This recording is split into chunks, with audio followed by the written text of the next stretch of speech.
नमस्कार दोस्तों। सबसे पहले तो the Hunt for knowledge channel पर आप सभी का बहुत बहुत स्वागत है। आज हम केमिस्ट्री फैमिली के एपिसोड 4 में एक बड़ा ही मजेदार एक्सप्लेनर शुरू करने वाले हैं। तो चलिए बिना वक्त गवाए सीधे डाइव इन करते हैं। आज पीरियोडिक टेबल के दो सबसे खास और मजबूत सदस्यों से हमारी और आपकी सीधी मुलाकात होने वाली है, और वो है मेटल और नॉन मेटल। यहाँ हमारे प्यारे होस्ट एटम और मॉलिक्यूल को देखिए। ये दोनों आज सच में बेहद उत्साहित हैं क्योंकि इनके पास इस पीरियोडिक टेबल से आए कुछ बहुत ही स्पेशल मेहमान हैं। ज्ञान की खोज करना वाकई एक लंबा और खूबसूरत सफर है। एटम और मॉलिक्यूल हमें बताते हैं कि भाई साहब, केमिस्ट्री को समझना सिर्फ किसी लैब के अंदर तक सीमित नहीं है, बल्कि ये तो हमारे आसपास की पूरी दुनिया को समझने के बारे में है। तो चलिए पहले मेहमान को बुलाते हैं। तो सीधे मिलते हैं अपने पहले शानदार मेहमान से। इनका इंट्रोडक्शन बड़ा ही कॉन्फिडेंट है। ये आते ही कहते हैं, हेलो दोस्तों, मैं मेटल हूँ। मैं शाइनी हूँ, स्ट्रांग हूँ और बहुत ही यूजफुल हूँ। जी हाँ, यही है हमारा पहला मेहमान मेटल। साइंस की भाषा में कहें तो मेटल वो एलिमेंट्स होते हैं जो इस दुनिया को एक मजबूत आधार, एक सॉलिड फाउंडेशन देते हैं। इनकी एंट्री सच में धमाकेदार है और इनके पास हम सबको बताने के लिए बहुत कुछ है। अब आप लोग सोचेंगे कि ऐसी क्या सुपर पावर्स हैं इनके पास जो इन्हें सबसे अलग बनाती हैं। चलिए इन्हें एक एक करके समझते हैं। सबसे पहले, मेटल्स आमतौर पर बहुत स्ट्रॉन्ग यानी मजबूत होते हैं। दूसरा, इनकी अपीयरेंस काफी शाइनी होती है, यानी इनमें एक ऐसी खास चमक होती है जो आपको दूर से ही दिख जाती है। तीसरा और सबसे जरूरी पॉइंट, ये हीट और इलेक्ट्रिसिटी के बहुत ही बेहतरीन कंडक्टर्स होते हैं। और आखिरी बात, इन्हें आसानी से किसी भी आकार में ढाला जा सकता है, जिसे हम इजी टू शेप कहते हैं। ये चारों गुण मिलकर सच में मेटल को इस आधुनिक दुनिया का बिल्डर बनाते हैं। अगर इनकी ताकत का सही अंदाजा लगाना है तो इनके रियल वर्ल्ड एग्जाम्पल्स को देखिए। आयरन, जिसे हम आम भाषा में लोहा कहते हैं, वो बड़े गर्व से कहता है, मैं ब्रिजेस, गेट्स और बड़ी बड़ी बिल्डिंग्स बनाने में मदद करता हूँ। और यहाँ सिर्फ आयरन ही नहीं है, गोल्ड यानी सोना भी है, जिसका इस्तेमाल हम सब खूबसूरत ज्वेलरी बनाने में करते हैं। उसके बाद आता है कॉपर, जो हमारे घरों के तारों में इलेक्ट्रिसिटी ले जाने का एक बेहद जरूरी काम करता है। ये सभी एग्जाम्पल्स क्लियर करते हैं कि मेटल्स हमारी दुनिया का कितना बड़ा ढांचा तैयार करते हैं। लेकिन पता है सबसे रोचक बात क्या है?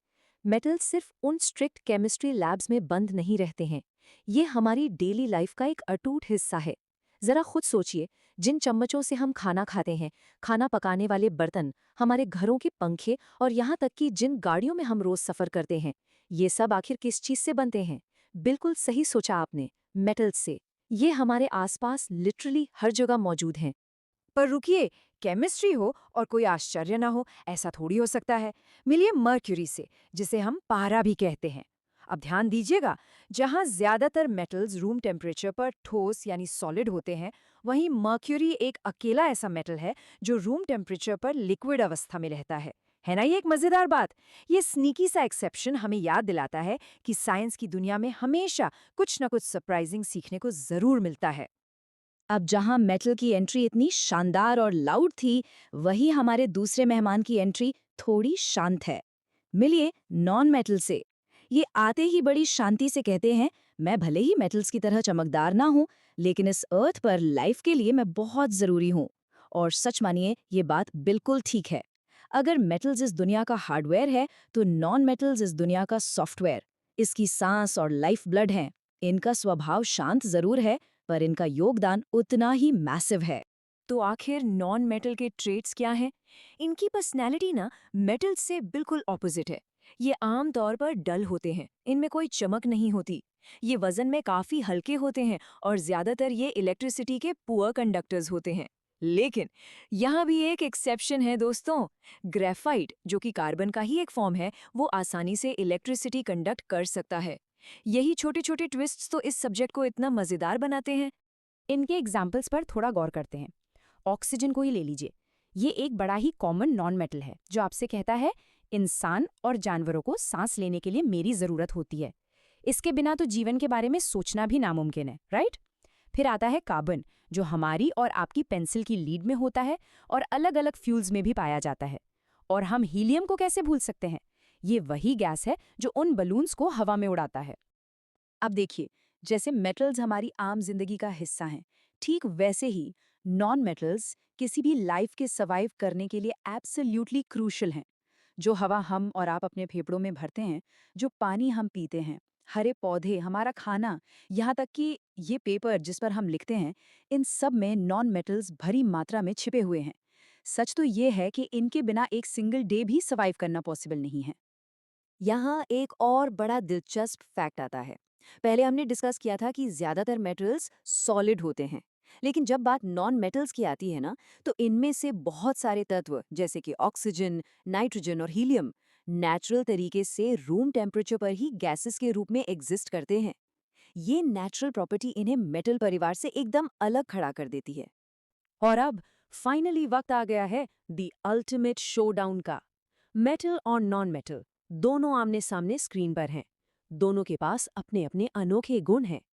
एक तरफ सॉलिड मजबूती और चमक है, तो दूसरी तरफ हल्के और जीवन देने वाले एलिमेंट्स हैं।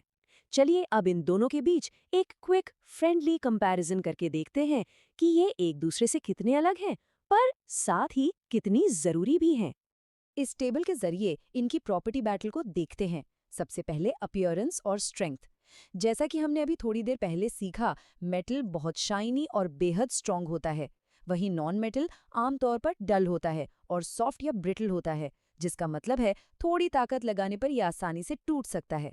कंडक्टिविटी की बात करें तो मेटल हीट और इलेक्ट्रिसिटी का टॉप क्लास कंडक्टर है, जबकि नॉन मेटल ज्यादातर पुअर कंडक्टर होता है, ऑफकोर्स ग्राफाइट को छोड़कर।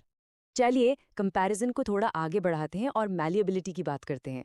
मेटल्स को आसानी से नए शेप्स दिए जा सकते हैं और पीट पीट कर इनके लंबे तार बनाए जा सकते हैं, पर नॉन मेटल्स में ये क्वालिटी नहीं होती। और अगर मेल्टिंग पॉइंट्स देखें तो मेटल्स को पिघलाने के लिए बहुत ज़्यादा हीट चाहिए। इनका मेल्टिंग पॉइंट सुपर हाई होता है। वहीं दूसरी तरफ नॉन मेटल्स का मेल्टिंग पॉइंट काफ़ी लो होता है। ये सारे डिफरेंसेस वाकई बहुत फैसिनेटिंग हैं, है ना?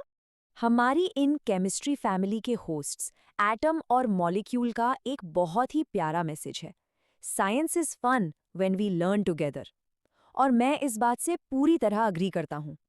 आज हमने ये समझा कि मेटल और नॉन मेटल चाहे एक दूसरे से कितने ही अलग क्यों न हों, दोनों ही इस चलती फिरती दुनिया को चलाने के लिए अनमोल हैं। इन दोनों का बैलेंस ही इस पूरे यूनिवर्स को सही ढंग से चलाता है। The Hunt for knowledge channel के इस मज़ेदार एक्सप्लेनर में हमारे साथ जुड़ने के लिए आप सभी का बहुत बहुत शुक्रिया। जैसा कि आप अभी लिखा हुआ देख सकते हैं, please thanks and subscribe the channel. अपनी क्यूरियोसिटी को हमेशा ऐसे ही जिंदा रखिए ताकि हम आगे भी ऐसे ही ज्ञान की खोज में एक साथ निकल सकें।